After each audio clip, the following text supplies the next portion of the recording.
The frost came for every wall in the valley that morning. Every wall except one. Smoke from the Voss place rose thin and reluctant, pushed sideways before it could climb, folding back down toward the roofline like it wanted to go home. Inside, a man was scraping ice from the inside of his own window with the edge of a spoon, the way he had every morning for 11 days straight. Half a mile east, the Thorn cabin sat low against the white, flanked on both sides by the two curved shapes that did not look like anything a builder would draw on purpose. They looked unfinished. They looked wrong. Neighbors passing on the frozen road the autumn before had slowed their wagons just to stare, and not kindly. But that morning, no one was staring at the shape. They were staring at the chimney. It was pulling clean and steady, a straight gray line rising into a sky the color of an old nail. And inside, on the wall nearest the eastern wing, a boy pressed his palm flat against the surface and did not pull it back. It was not warm the way a stove is warm. It was warm the way a held hand is warm, hours after the person has let go. His mother watched him do it and said nothing, because she already knew. And because some knowledge does not need to be said out loud in front of a 7-year-old who has finally stopped coughing. 3 families lost stock that winter. 2 lost a roof outright. One family, the kind no one expected much from, a blacksmith with too little sawn lumber and too much pride, had built something shaped like nothing else on the prairie. Something with no name yet, at least not one anyone in that valley used. It had failed once already, badly enough that it nearly hurt his own son. It should not have worked. Byron Voss, warming his hands over a fire that kept losing the fight, would later admit he'd laughed at those wings back in October. He was not laughing in January. What that family understood, and how they came to understand it, did not begin with a plan. It began with a dog that refused to sleep in a certain spot, a wife who noticed something in the way snow refused to sit still, and a mistake that nearly cost them everything before it taught them anything at all. If you're watching this from somewhere cold tonight, tell us where in the comments. Stories like this one survive because people still care enough to remember them. And if frontier wisdom like this matters to you, consider subscribing. There's more of it waiting. Elias Thorn had not chosen the Dakota Territory, so much as run out of places that would still have him. He arrived with Mara and a wagon holding less than most families brought for a single season, let alone a life. A forge wrapped in oilcloth, a trunk of tools passed down from a father who had never once told him he was proud of him, a Bible with 2 names already written inside the front cover, and room left for more. The land they claimed had been passed over twice before them.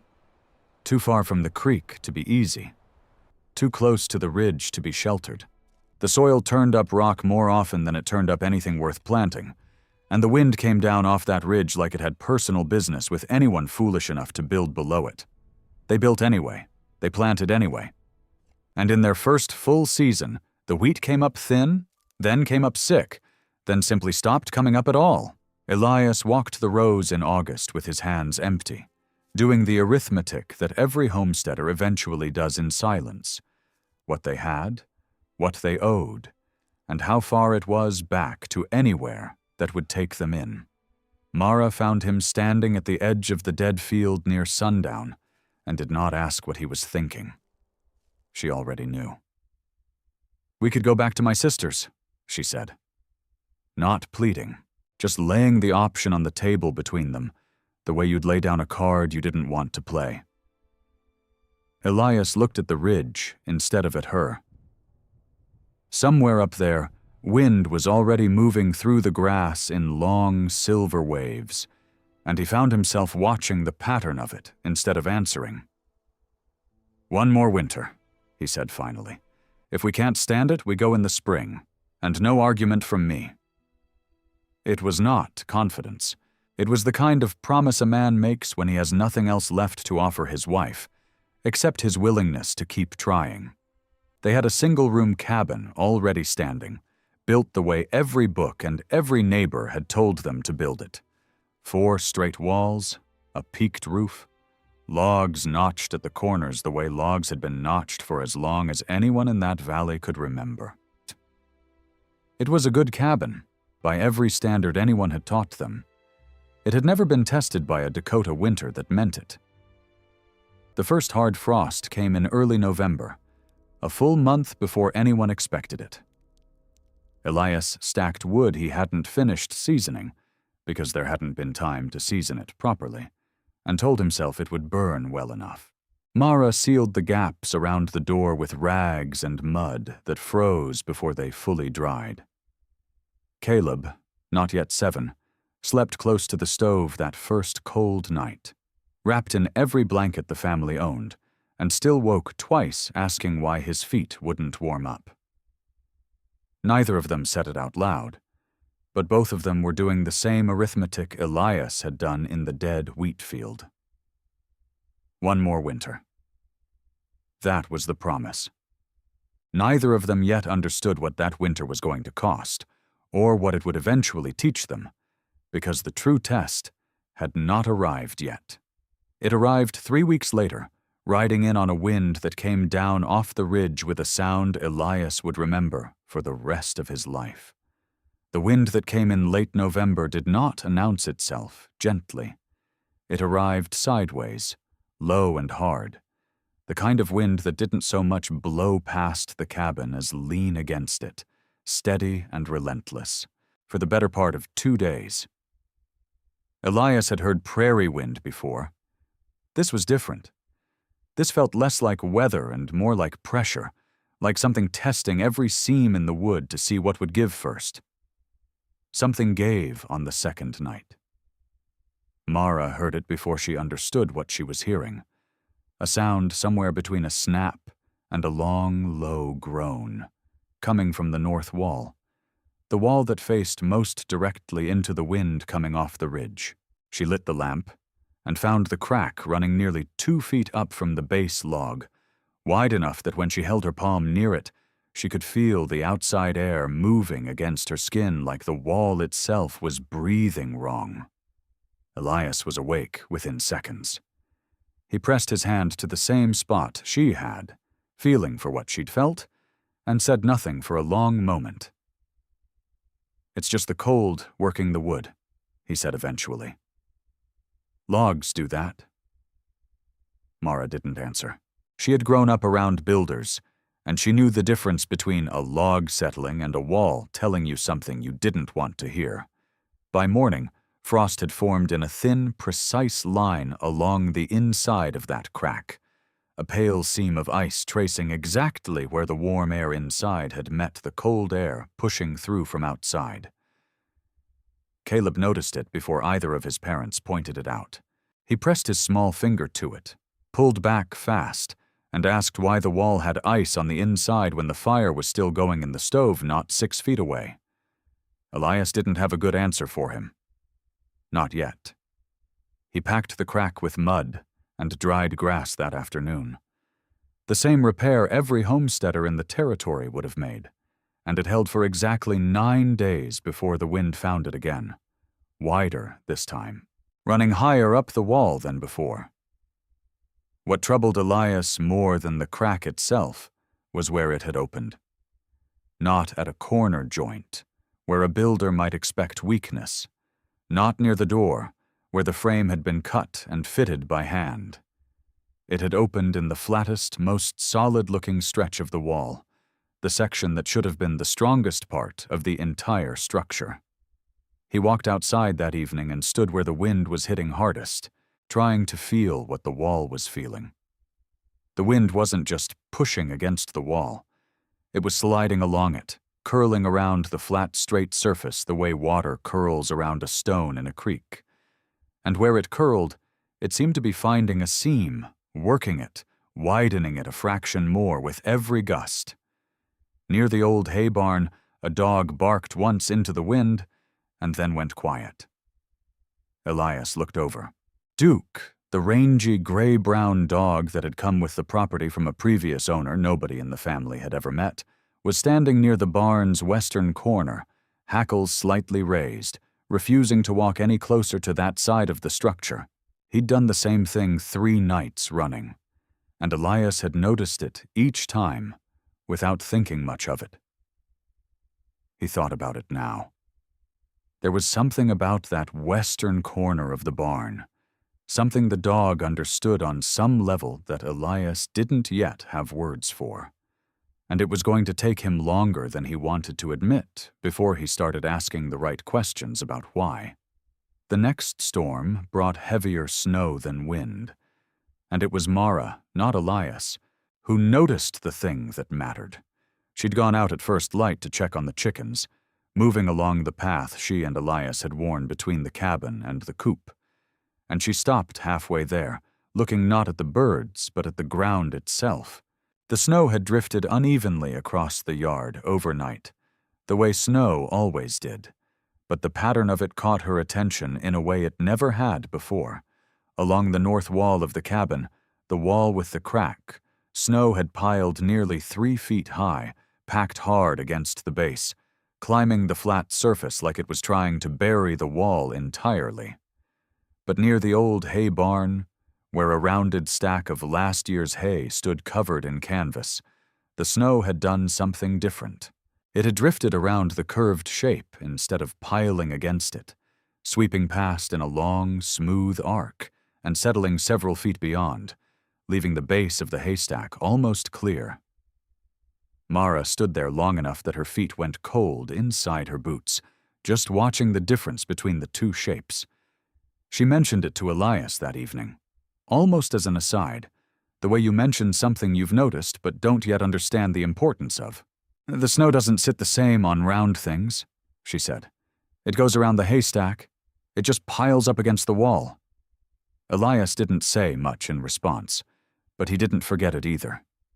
2 days later, Ingrid Halverson arrived at their door. She and her husband had taken up a claim on the far side of the ridge that fall, part of a small wave of Norwegian families moving into the territory that year, and she'd walked the better part of 2 miles through packed snow to trade a sack of dried fish for whatever flour the Thorns could spare. She was younger than Mara had expected, sharp-eyed, with the kind of calm that people who have already survived one hard winter somewhere else tend to carry with them. While she waited for Mara to measure out the flour, Ingrid glanced towards the north wall, where the mud and grass patch over the crack was visible even from inside. "Wind does that to straight walls," she said, matter of fact, not unkind. "My grandmother's house, back home, it wasn't built straight like this. It was built round, turf over bent wood, like a roof laid low to the ground and left with no corners for the wind to grab onto." Mara went still.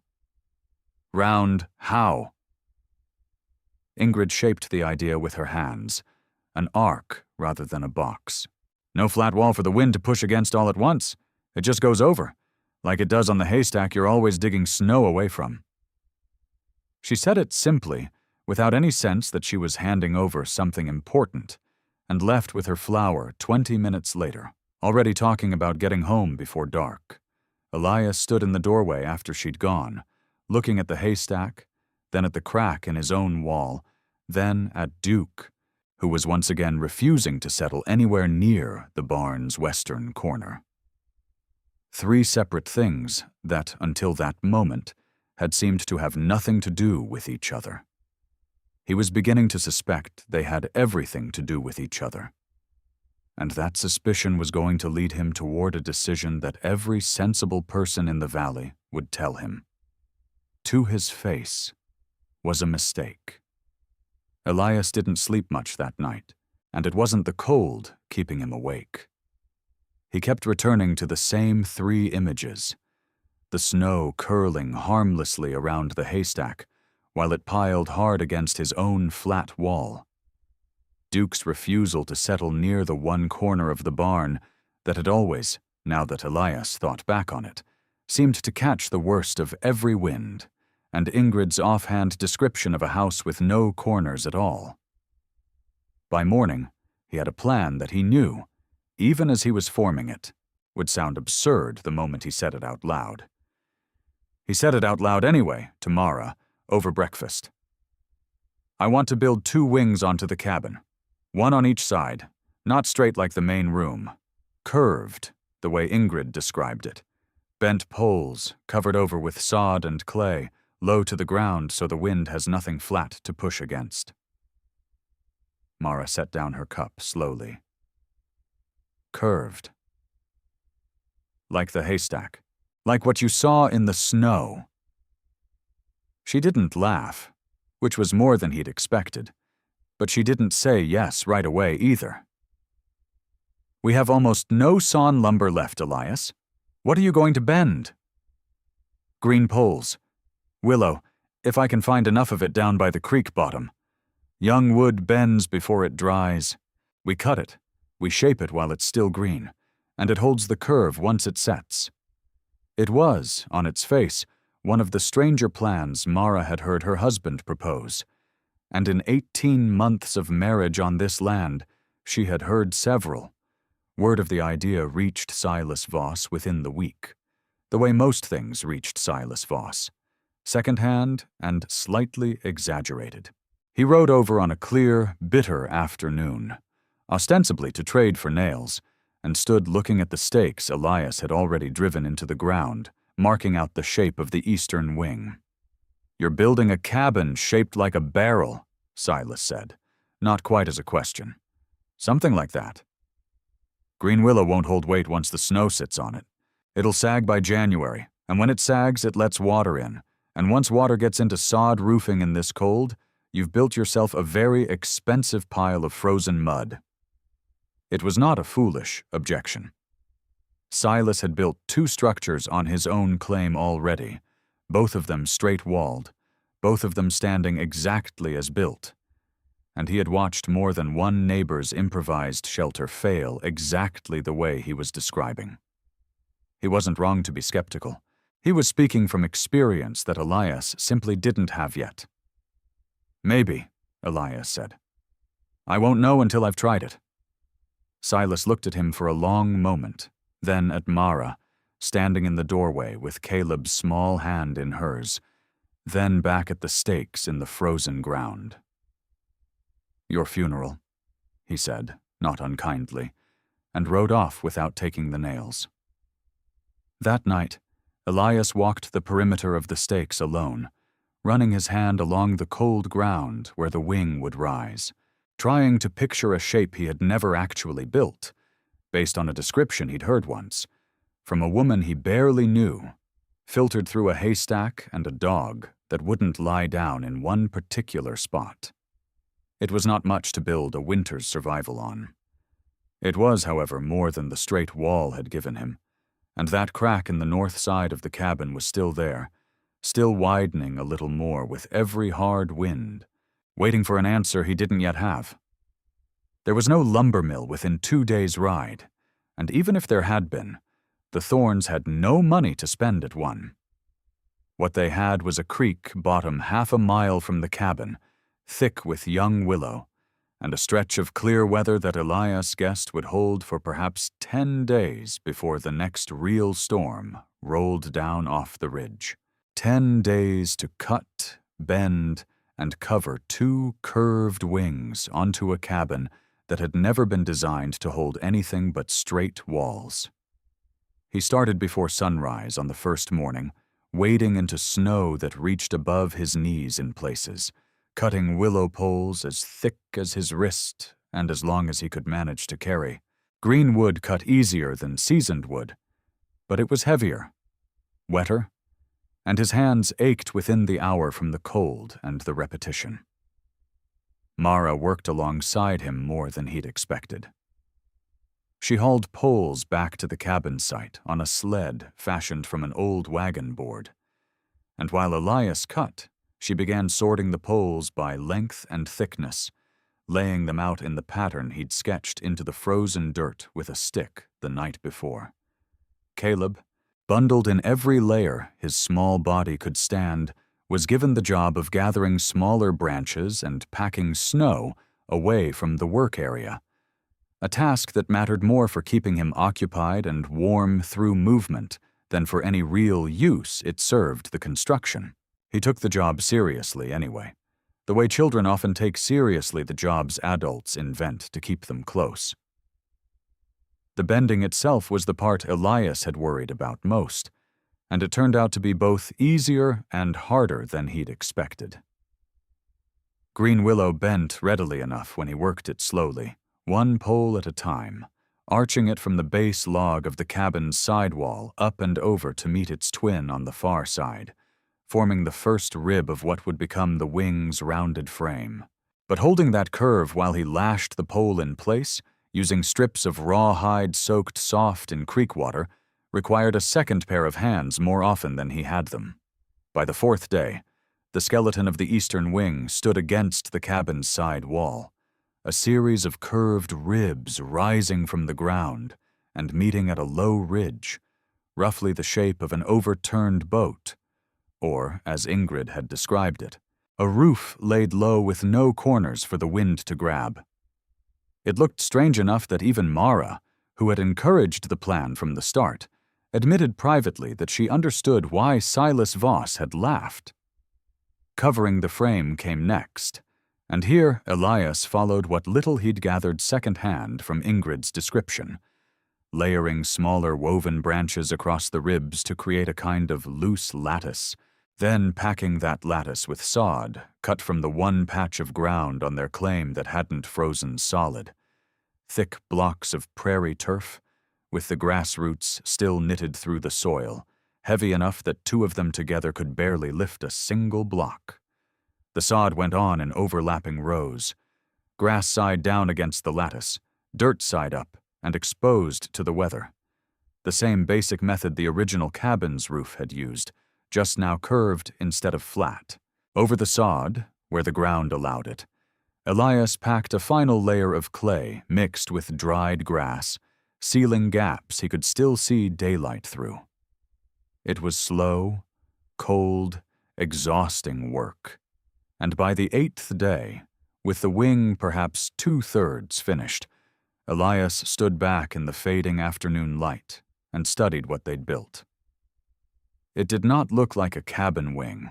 It looked like something that had grown out of the ground on its own, low and rounded and strange, entirely unlike anything else standing in that valley. He had no way of knowing yet whether it would hold. The failure came on the 9th day, and it came fast. Elias had been working alone that morning, finishing the final courses of sod along the eastern wing's lower edge, while Mara kept the fire going inside, and Caleb played nearby, close enough to be watched, far enough to feel like his own territory.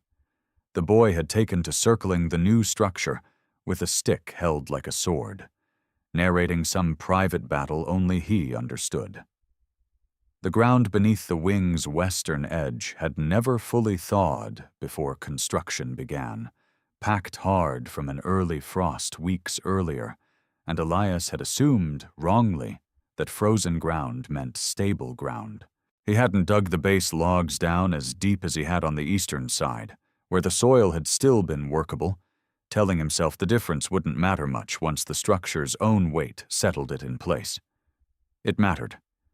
The added weight of the final sod layer, combined with a partial thaw that had crept in during 2 unusually mild afternoons, softened the ground beneath that shallow footing just enough. Elias heard it before he saw it, a low groaning shift, wood straining against itself, and he turned in time to see the entire western section of the wing lean, slow at first, then faster, the curved ribs twisting out of true as the base gave way beneath them. "Caleb." The boy was closer to that section than Elias would ever be comfortable remembering afterward, close enough that when the structure shifted, a length of willow rib snapped free and swung outward, missing Caleb's shoulder by a distance Elias could later measure in inches rather than feet. Caleb screamed, more from shock than injury, and scrambled backward into the snow as the western third of the wing settled into a slumped, sagging ruin, Sod cracking and sliding, the careful curve of the roofline collapsed into something closer to a broken rib cage than a shelter. Mara reached them both within seconds, pulling Caleb into her arms, checking him over with hands that were shaking more than she wanted her son to see. He was unharmed, frightened, already crying more from the noise than from any real hurt, but unharmed. Elias stood staring at the collapsed section, saying nothing, his hands still raised from where he'd reached uselessly toward his son a moment too late to matter. Silas Voss's warning came back to him with an ugliness he hadn't expected. It'll sag by January. It hadn't even made it to January. It had sagged in December, during construction, before a single storm had even tested it, and it had come within inches of hurting his own child while doing so. That night, after Caleb was finally asleep, Mara found Elias sitting outside in the cold, looking at the ruined section by lantern light. "We could stop," she said quietly. Not an accusation, an honest offer.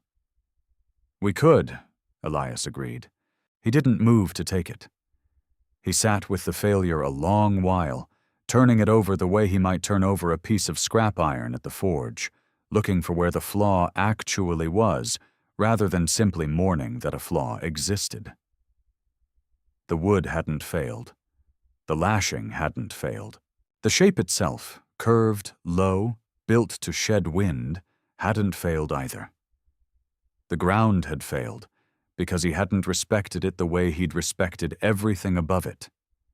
He was going to have to start that section again, and this time, he was going to have to dig deeper than he wanted to, into ground that hadn't gotten any softer since the accident, before the next real storm arrived and made the question academic.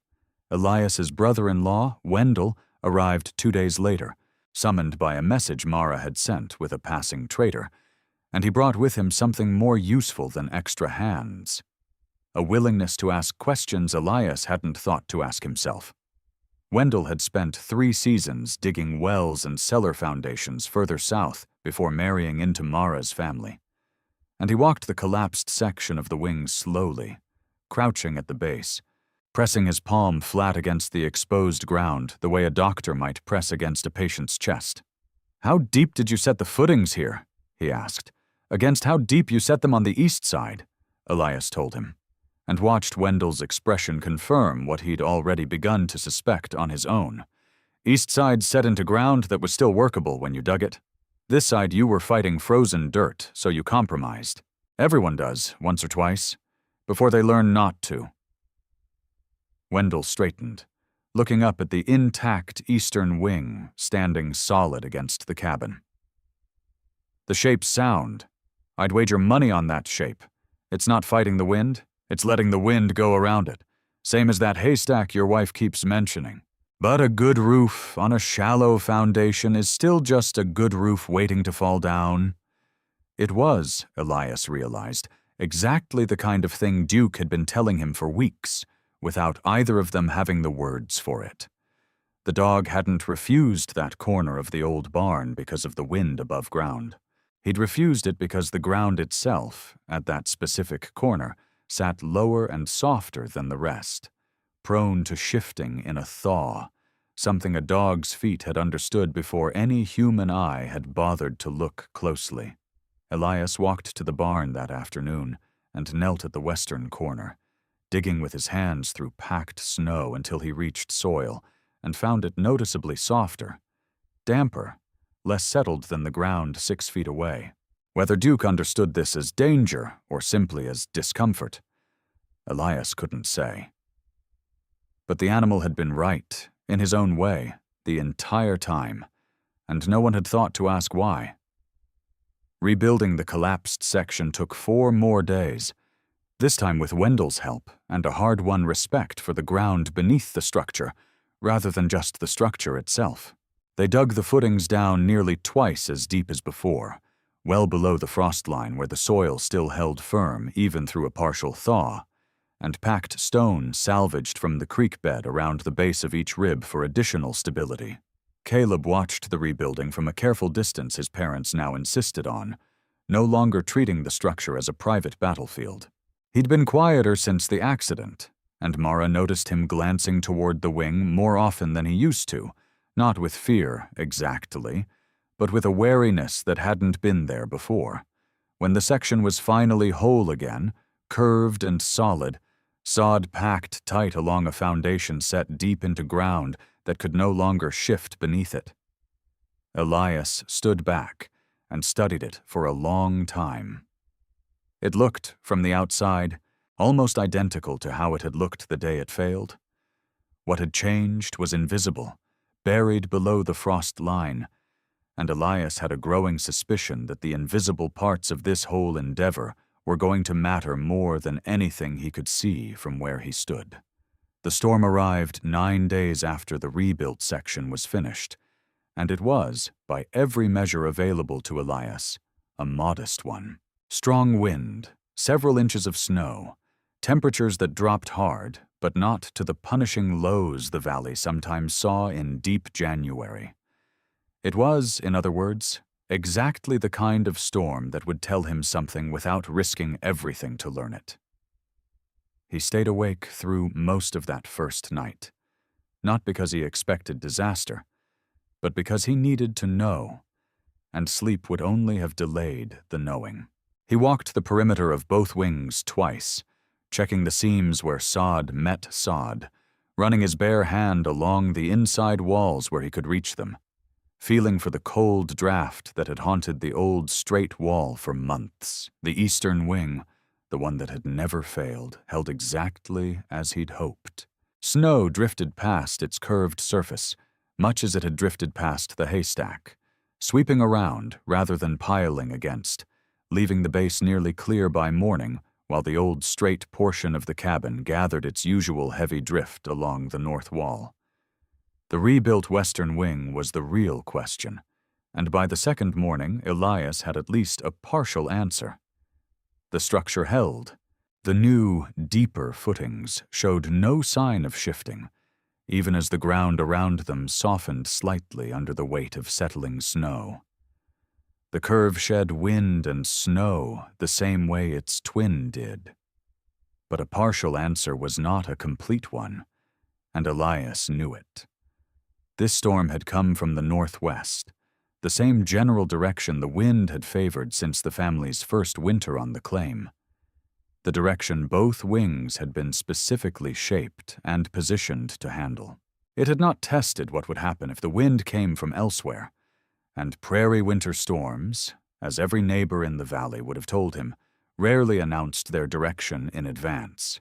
Caleb's cough started on the 3rd day after the storm passed, a dry, persistent sound that Mara noticed before Elias did, catching her son mid-sentence at the supper table, his breath catching in a way that made her set down her spoon and go still. It was not, at first, alarming. Children caught coughs through every Dakota winter, and this one seemed mild enough, worse in the mornings, easing somewhat by afternoon.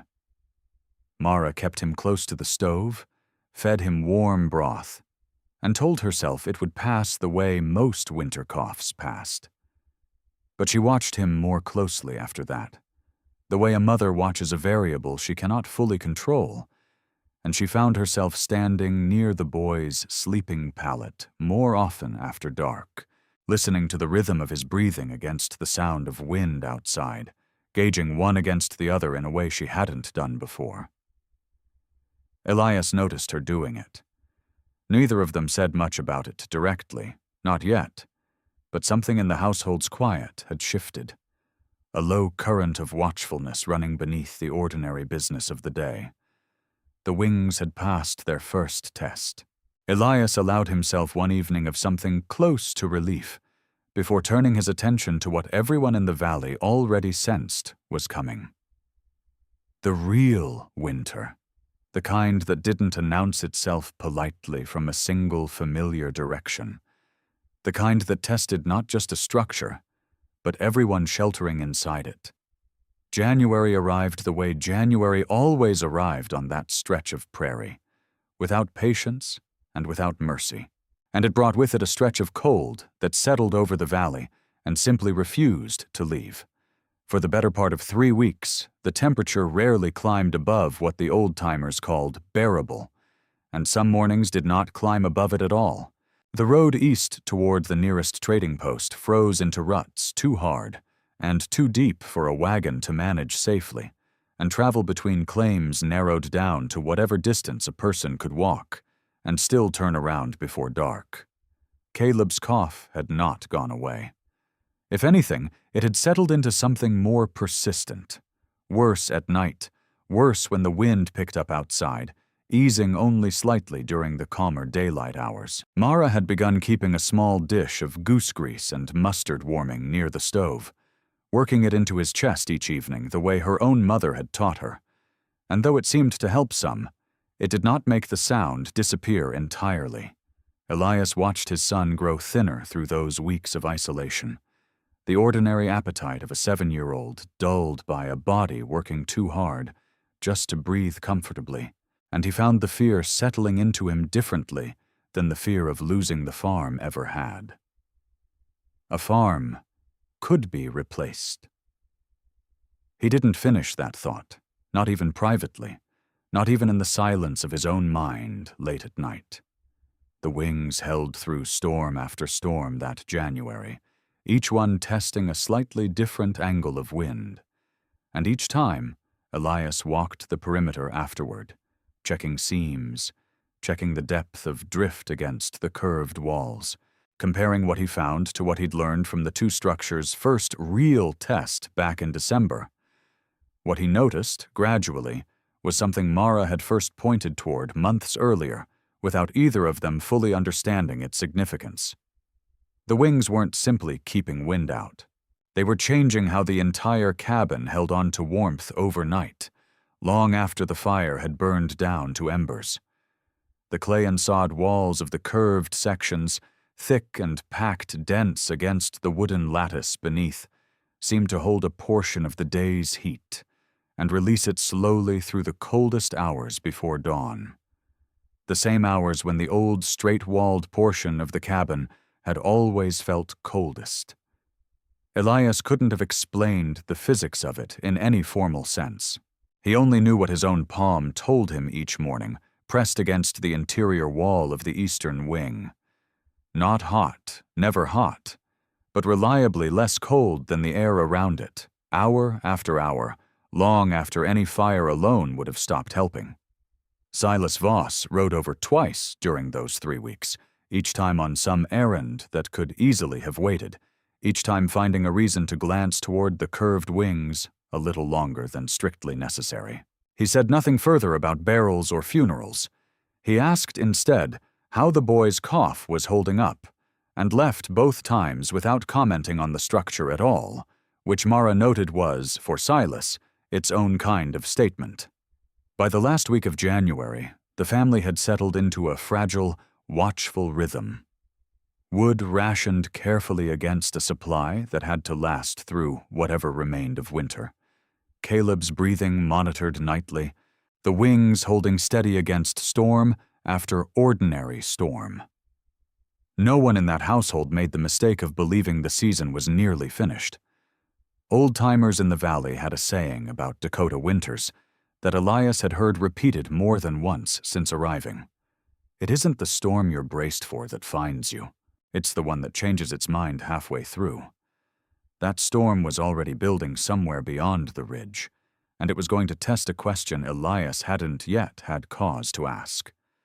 The blizzard that arrived in the first week of February gave almost no warning.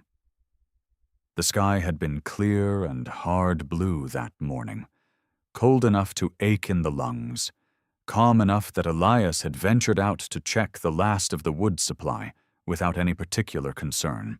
By mid-afternoon, a bank of cloud had swallowed the ridge whole, and within 2 hours, the wind had risen from a light, steady draw out of the northwest into something considerably angrier, driving snow sideways hard enough to blur the barn from the cabin's front window.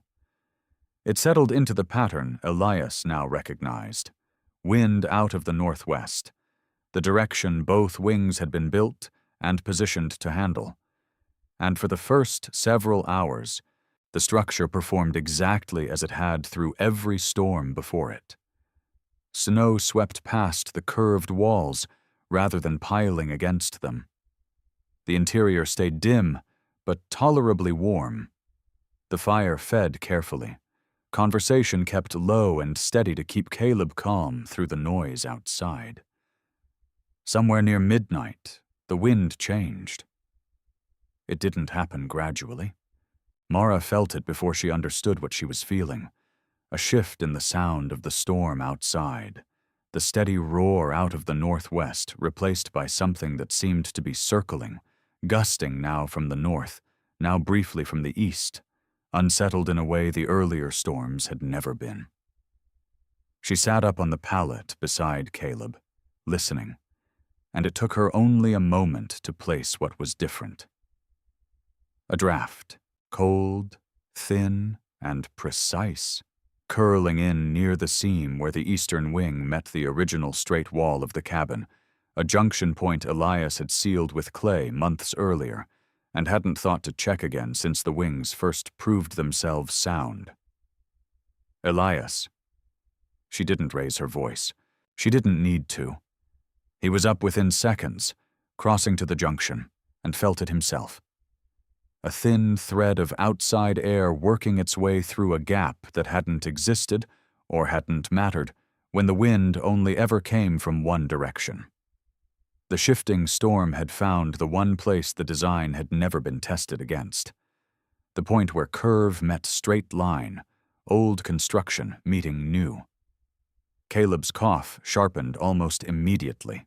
The cold draft finding him even from several feet away, his small chest working harder against air that had turned suddenly thinner and colder than it had been an hour before. Elias had perhaps a handful of choices, and no good way to know, in that moment, with the storm at its worst outside, which one was right. He could try to reseal the gap from the inside, packing it with cloth and whatever softened clay remained, working in the dark with cold hands against a wind still finding new angles to attack from.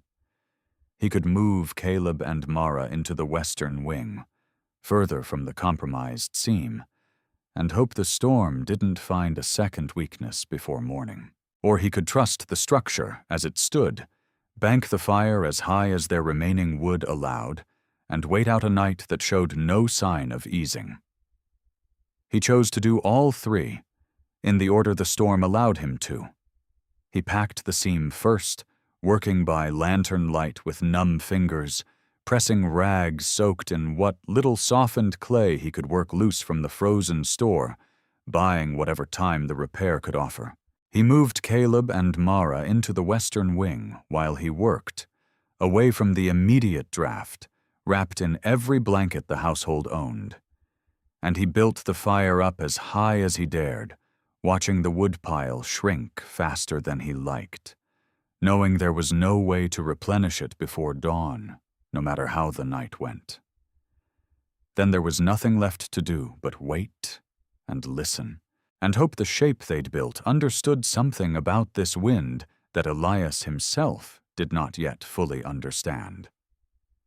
The worst of the night came somewhere between 2 and 4 in the morning, though none of them could have said with any confidence what hour it actually was. The wind did not settle into a single direction again. It kept shifting, restless, testing the cabin from angles it had never tried before, and twice more Elias found himself back at the sealed junction, feeling for cold air with the flat of his palm, adding another layer of packed cloth where the first repair seemed to be thinning under the strain. Caleb's breathing worried Mara more than the storm did. She sat with him through those hours, his head against her shoulder, counting the rhythm of his breath the way she'd been counting it every night for weeks, listening for the particular tightness that told her he was struggling more than usual.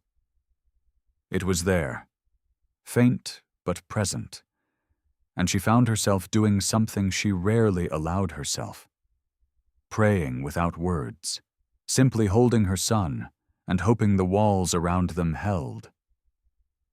They did. Not perfectly.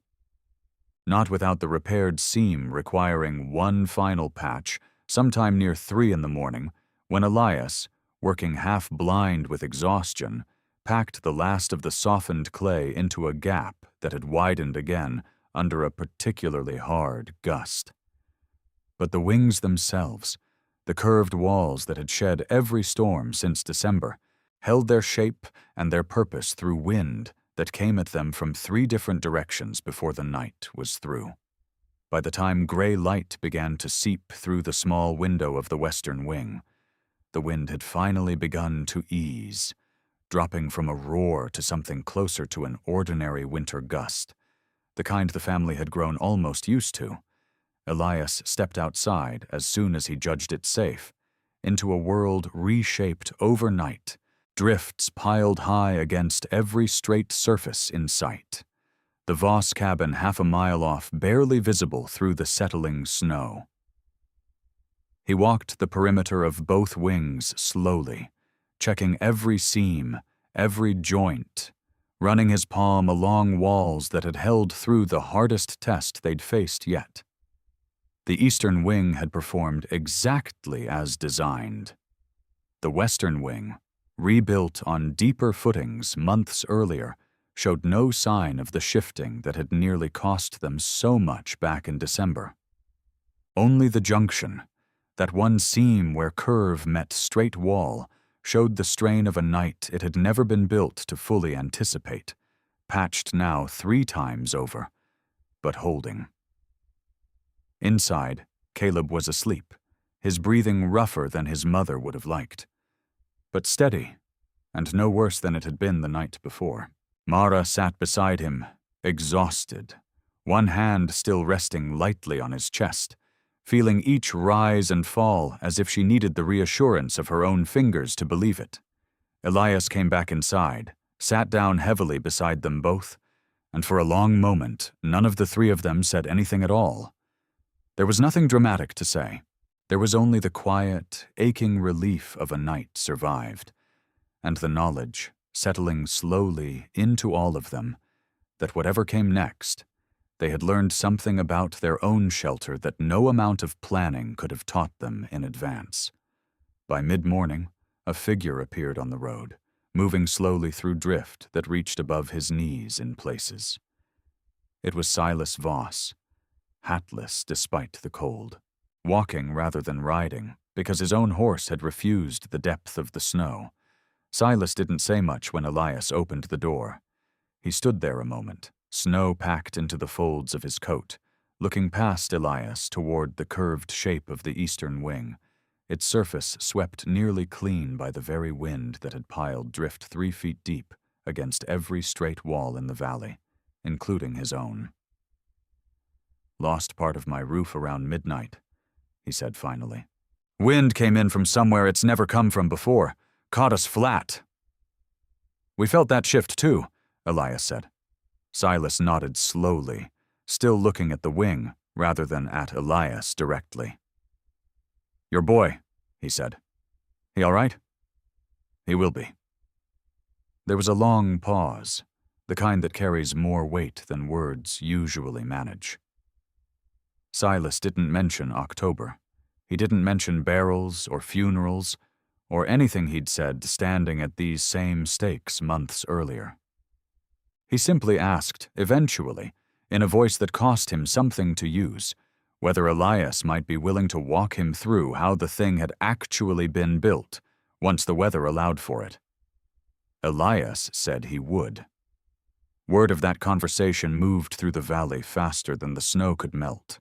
By the following autumn, 2 more families, the Halvorsons among them, had raised curved wings of their own against the sides of existing cabins, each one adapted slightly differently to the shape of the land it sat on, but each one following the same basic principle Ingrid had once described almost as an afterthought over a sack of dried fish. Give the wind nothing flat to push against and let it go around instead of through. No one in that valley ever gave the shape a formal name. It would be decades before a design something like it, built for entirely different reasons on the far side of an ocean and a war, would earn a name of its own and spread across the world under it. The families who built those first curved wings on the Dakota prairie never knew that name, and never needed it. They only knew that the shape worked, and that it had come from watching snow drift past a haystack, from a dog that wouldn't lie down in one particular corner, and from a woman's memory of a childhood house half a world away. Caleb's cough eased through the following weeks as the deepest cold of that winter finally began to loosen its grip, and by the time the ground thawed enough to plant again, he was running the same circles around the wings that he'd once run with a stick held like a sword, though his mother watched him a little more closely near that western corner than she used to. Elias never became a wealthy man. The wheat that following season came in only slightly better than the year before, enough to hold the claim, not enough to call the effort a triumph in any conventional sense. What he gained instead was harder to put a price on, a wall his son could lean against on the coldest night of the year and feel something other than fear, and a valley that had stopped laughing long enough to start asking questions. The wings themselves stood for many years after, patched and repatched, outlasting the family's hardest seasons and several ordinary ones besides.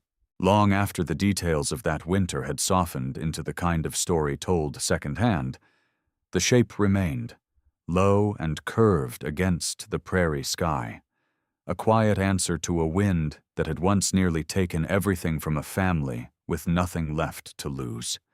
It had never really been about the wood, or the sod, or the shape borrowed from a haystack and a homesick memory. It had been about giving the winter fewer ways to take from them. And that, in the end, was enough. This story is presented for educational and historical storytelling purposes. It is a plausible reconstruction inspired by frontier building practices, not a documented historical account.